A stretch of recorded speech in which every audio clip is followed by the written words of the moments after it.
Hi everyone, this is Brad Johnson, senior reporter here at the Texan. Today I sat down with Representative Dustin Burrows, a Republican from Lubbock, and chairman of the House Calendars Committee to discuss his preemption bill, his school safety bill that received a lot of both criticism and support in the Texas House this week. Along with, for subscribers only, we discussed school choice, the issue itself, and the chances of a special session after that, but also the appraisal fight between the two chambers that has embroiled the lieutenant governor and the Speaker of the House to send memes back and forth at each other on Twitter. So listen in. It's a great discussion, and we hope you enjoy. Hello, everyone. This is Brad Johnson, senior reporter with the Texan. Today, we have Chairman Dustin Burrows. Chairman Burrows, welcome. Thanks for coming. Well, appreciate you having me on. Looking forward to visiting with you. We're going to talk session, a couple bills you authored, run the whole gamut. But first, I think nights are getting longer, and will continue to get longer in the Texas legislature. How much sleep are you getting on an average night? Oh, we're still trying to get 6 or 7 hours. I'm early to bed, early up. It's always a good thing. I'm right there with you. I can't do the late night stuff. My mom always reminded me nothing good happens after 10 o'clock. So. I've heard that same phrase, only it's 2 a.m. Yeah. But I'm from Lubbock. Yes. I like that one better. So, first of all, it's been a busy month for you, probably busy 2 months, if nothing else. But one of the biggest features of your time over the last 2 months has been your preemption bill, HB 2127. That was kind of your baby this time around. I know I listened to you speak about it at the NFIB event in February. It got an endorsement from the governor. A lot of acclaim about this bill. First of all, can you give us a rundown of what the bill does and the purpose behind it? Yeah, the Texas Regulatory Consistency Act, right? Texas has a great reputation for business. We hear all the time about businesses wanting to move here because, we really are somewhat a low-tax, low-regulation state. We could always do better, but for the most part, by comparison, we do an okay, adequate job, and we do attract businesses.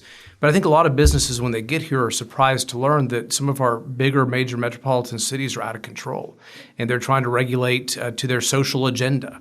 And you have kind of progressive activist groups that can't get their agenda done here at the state capitol in Austin, so they go to these city halls and lean on the mayors to pass, kind of radical environmental, labor, anti-business type of policies.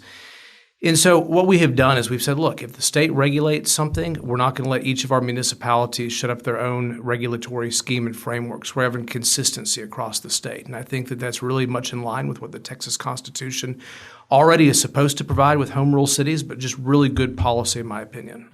You've described the issue as playing whack-a-mole, trying to address the patchwork of regulations that businesses may face in different cities across the state.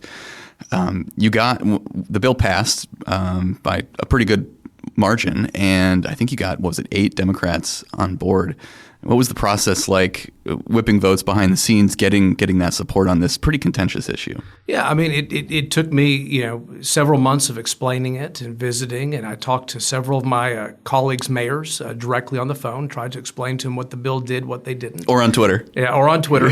Part of the way they kill bills in the Texas Capitol is sometimes you confuse the issue to try to delay it because no bill ever dies; it just runs out of time to pass. Yeah. So a lot of it was just setting the record straight about what it does, and in all of our home rule cities are still going to have broad powers to do what we think of as core functions of government, whether it's addressing natural disasters or cities or police, fire. They all have those things, and despite some of the propaganda that was put out, those things still exist, and I had a lot of time having to explain how those still exist.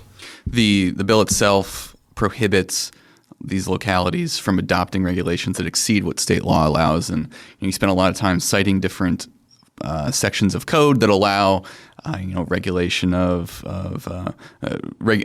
controlled burns or various other things like that.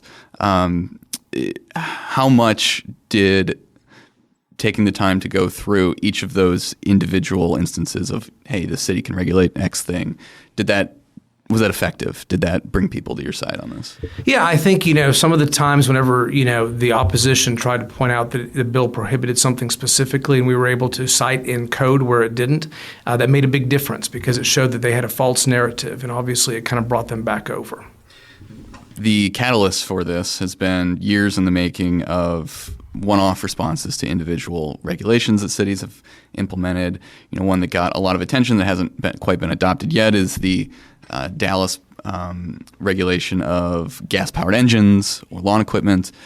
The city of Austin has a whole host of different things that it's implemented, whether it's employment regulations. We saw 2 bills die in the House last session trying to cut down on that. Your bill took a broader approach, the field preemption strategy. Do you feel like it has the ability, the staying power, moving down the road to address what needs to be addressed? Absolutely. I mean, that's the goal is, if we're going to do this, let's stop playing whack-a-mole. Let's have a consistent regulatory scheme, and this is absolutely the right way to do it. So moving on to another bill you had, HB 3, you had a lot of – actually, you know what? I missed one question I want to ask you. So while the bill – while HB 2127 was on the floor, I think it took 5 hours on second reading. What was that like dealing with all of the amendments and 4 points of order, I believe, sitting waiting for something to happen, if anything to happen, or hoping your bill survives? What's that like? You're always nervous. You're always anxious. I knew I had the votes going into it, so I was confident that if we just basically, stood strong and passed the bill as I intended it to be passed, we would get there. And I was not going to let the bill get watered down. I mean, that was the most important thing. Despite, making my day on the floor easier by adopting amendments that would have weakened or watered down what we were trying to do, I said, no, this is kind of a big deal I've worked on for several months now, and we just stood there and took it, and glad we passed it in a form that will actually get the job done. Yeah, I was sitting there in the press gaggle watching it happen, and I saw Representative Cody Vasut and Briscoe Kane running around trying to kill the points of order that were being called.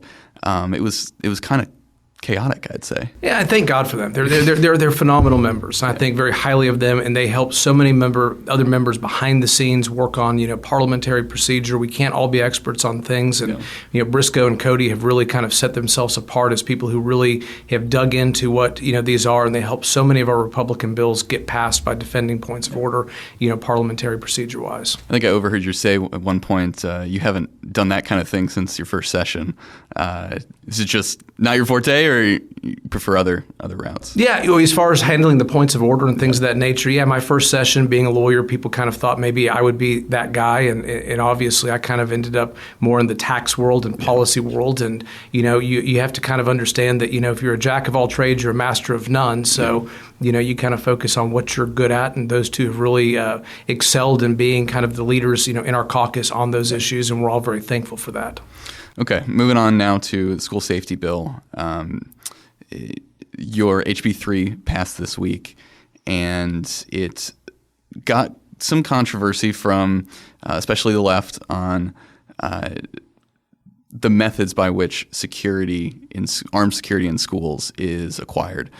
Can you tell us about the bill itself and why you fashioned it the way you did? Yeah, look, the bill does a lot of things. It gives TEA more oversight if our schools are not actually becoming safe, allows them to do intruder detection audits so they can go in and make sure that they're actually keeping bad people out of there. It requires that bond money be used first to actually make schools safer. But the headline is we're going to require an armed security officer on every single campus.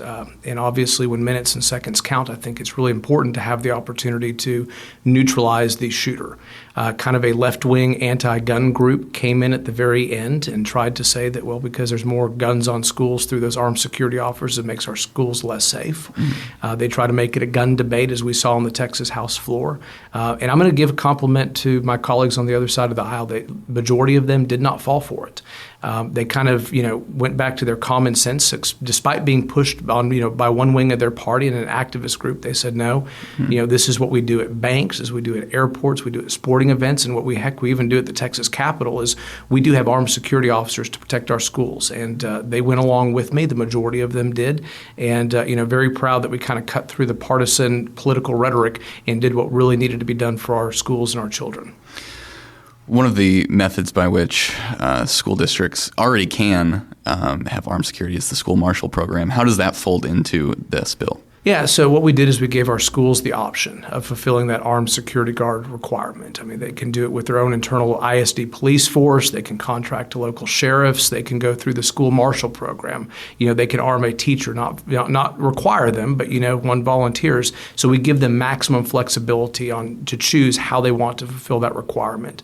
To me, what's important is at least we're giving an opportunity to try to shoot, an intruder perhaps in a hallway or outside before they go into a classroom and do, the ultimate damage and barricade themselves in there. You live in a more rural area. Obviously, Austin is more urban. Different dynamics there at play. Obviously it's up to the individual school district, but what do you foresee the different strategies being used on this issue? Well, you take some of the rural communities that I represent, and finding, a trained police officer to be in the building to provide that protection is probably very challenging and difficult. I mean, I represent school districts that, for many miles, it's hard to find law enforcement officers if something like this happens. So they'll probably go through the school marshal program or look to one of their current employees because practically speaking, that's what the choice they have. Mm-hmm. But, maybe Austin ISD doesn't want to do that. Maybe they want to basically continue to beef up their ISD police force. So we're going to give them that discretion. And we also give them discretion to determine the number of armed security officers on each campus. In an ideal world, we'd have 2 or 3 there because honestly, one sometimes doesn't have the courage with no backup. But, this is a good, big, start of doing that. And so we let the school boards to determine how many they want. You mentioned lack of courage to address something without backup. That was something we kind of saw in Uvalde, and you chaired the interim committee to study that tragedy. How did that influence the way you fashioned this bill? Well, I was in and out of there for 44 days. Our committee interviewed over 70 different witnesses. I personally, examined so many of the people who were on the scene, and we saw multiple shortcomings and, found that there was multiple systemic failures, some at the school district level, a lot at the law enforcement level. And so you kind of have to look at the different buckets of policy that we need to address this. And so it greatly influenced it. One of the things that we saw at Uvalde is they did have an independent school district police force, but all the officers were primarily at the high school and not actually at the elementary. Okay. They would kind of come by the elementary and what they called rattle doors to make sure they were locked for about 15 minutes a day. Mm-hmm. And had they actually had that police force on site that day, maybe they could have taken him out in the hallway or deterred him from coming through one of the unlocked exterior doors. Moving forward on this issue, what do you foresee the next aspect of this needing to be addressed? Well, obviously the Senate's going to have to take up, this policy and decide if they agree with the House on armed security officers. They passed their own version of the bill, SB 11, Senator Nichols, and I think he did a fine job. And a lot of the components in Senate Bill 11 or House Bill 3. Mm-hmm. But, they have not debated whether or not armed security officers play a, difference or not. And I'm hoping the Senate's going to take that policy up and agree with myself and the majority of the Democrat caucus over in the House. Do you know what the key differences between the two plans are so far? That's probably one of them. There's a couple of others, but I think they're more finer points of details. But, largely I think we're somewhat aligned. I think both chambers do take school safety and security, seriously. Both the lieutenant governor and speaker made these priority legislative asks for this session, and both chambers have, passed policy that is significant. I think the one key difference is what I just mentioned with the armed security presence, and certainly, we look forward to hoping the Senate will concur and agree with us on that. Do you know how long this mechanism may take to be implemented by school districts across Texas? And what's the funding mechanism for this? Yeah, so we're putting $1.6 billion into school safety this session, so we're going to help support that. We've asked that they have this up and running by the beginning of the school year. Okay. That's a pretty short window for them to get it done. But, that all being said, it's, pretty important. I mean, I would love to, give them, I want to be respectful and give my school districts ample time to try to figure out how to do this. Mm-hmm. And some already are. I read a headline the other day that one central school, and I think it was New Braunfels ISD, I may be wrong on that, but they decided to go ahead and have an armed security officer on every campus. They were going to put them in plain clothes. They thought that was the way to do it, and I'm glad they get to all choose how they want to implement it. And so it may take a little bit of time for them to, get it up and way, but, our schools need to be more safe and secure. Yeah. One tangential issue to that I've seen is the increased consideration of artificial intelligence, monitoring video cameras. Do you know much about that? Is it something you think could really solve some problems with this? Absolutely. And so there's also a technology component in our bill that we decided that we want, TEA and the School Safety Center to vet all the technologies that are available and make sure that the money that's being spent from the state is used on, vendor approved, groups, because there's a lot of different people, selling their technology that's out there. Yeah. But some of the technology I've heard about really, I think, could be a game changer, where you have a tie-in to cameras that's going to detect a weapon coming into a school building and go ahead and get there before, make other people aware before perhaps the persons on the ground actually know about it, offsite monitoring, knowing that the doors are actually locked. They can monitor that from offsite, having maps of the school so that when first responders engage, they can actually figure out where to go. So, part of the investment the state is making is not only monetary so these schools can have this available, but trying to make sure that we have the best, people who are selling that, going there and trying to, have some economies of scale so that we can have statewide contracts that our schools can get into. But I'm very excited about technology. I think it's a critical piece of this and obviously part of both bills, to be candid with you, on trying to address it. Yeah, the one that I've heard, it's kind of used in warehouses right now to track PPE compliance and safety issues of, falling boxes or things like that. And applying it to school, you could track different factors such as a weapon or a hooded individual, things like that. It's a pretty interesting concept and something that seems to be really pioneered right now. Yeah, it's something that the military has used to protect their bases. There's a lot of ex-military officers who have helped develop some of these, and I think it definitely can be used, by our schools, our superintendents, and keep our children more safe. And we're going to make that investment, and I think it's very important. So moving on to just more session overall, it seems like it started off a little slower, especially compared to last session where we had COVID and then the blackouts, which just kind of took the oxygen out of everything. How do you compare so far this session to last session? Well, I try not to compare sessions. Okay. And they all have a very different feel and flow, and a lot of it depends on the issues that we're, trying to be, dealing with. I mean, This is the first session since we've ended abortion in the state of Texas, which I'm very proud of. First session since we probably passed the most historic pro-Second Amendment laws, in the country with passing constitutional carry. And so usually this time of session, we're, looking to try to advance, the pro-life agenda. And, this is the first time in the wake of Dobbs, and thank God that Dobbs, decision happened to do that. And so they all have a very different feel. But we're getting into, the good part of session where a lot of the conservative victories are about to be accomplished, and getting to go home and talk to Republicans about the big things that we're going to do is very exciting, and I think my Republican colleagues are very excited about what's going to happen the next couple of weeks. You mentioned Dobbs, and last session, of course, you guys passed the Heartbeat Act, which was the first one that really had an effect on abortion, but then kind of unexpectedly, at least for many of us, the trigger ban became effective once Dobbs was overturned. Do you really think that the court would overturn Roe so quickly? I think we all hoped it would. Yeah. And we all, had confidence in the new appointments that we had a really good chance. And I think the Heartbeat bill probably pushed the Supreme Court to think about that. I mean, It was a very smartly done bill. I was proud to be a joint author and championing that from day one. But we thought that by kind of pushing the boundaries of where we thought we could get to, maybe the court would decide they have to take it up. And I think before they wanted to consider the Heartbeat bill and the enforcement mechanisms and how we did it, they decided to use the Mississippi case to just say it was back to the states. And so we were prepared. We had thought about it, and we were where we ought to be. Yeah.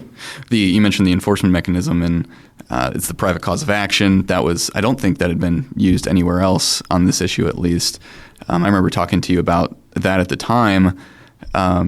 It really seemed to be effective for a while, and even more effective if it did cause the Supreme Court to to move on the case. Yeah, I mean, there's nothing wrong with, empowering people to use the courts. We're not trying to create, frivolous lawsuits and things of that nature. But when it comes to enforcement mechanisms, and, I like to empower people to have the opportunity to avail themselves of our court system to, have their rights adjudicated, and especially to protect life.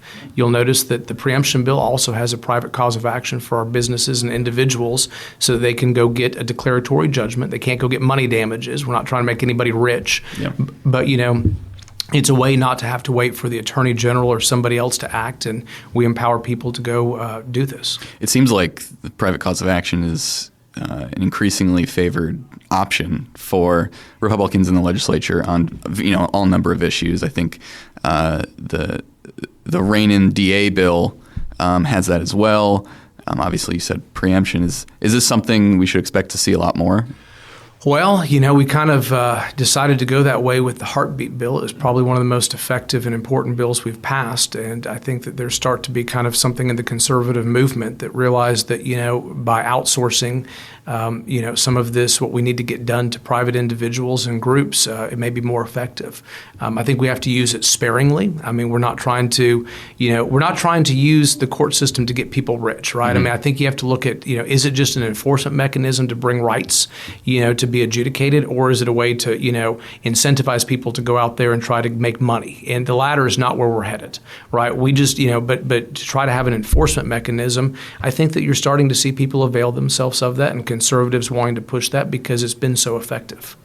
Facebook bill's another, by the way. Yeah, that's right. That's right. How do you fashion the cause of action so it doesn't lead to, frivolous lawsuits or trying to game the system to make money? Well, I think it has to do with what your remedies are available to you. If we're going to give you the opportunity to get damages, I think we have to be very cautious about that because we don't want people out there to do that. But if your right of action is only to have your rights restored or to have something unconstitutional struck down, and that would be through what's called the Uniform Declaratory Judgment Action, okay. I think that's a very decent and reasonable method of trying to get those things to happen. And so in the example of the preemption bill, you could sue, and if you win, whatever regulation that is in place at the local level would be invalidated, correct? Yeah, and you could get your attorney's fees. We did provide for that, and it's reasonable attorney's fees. So, court may say $1 is only what's reasonable to you, or may take a look at the entire cost of it.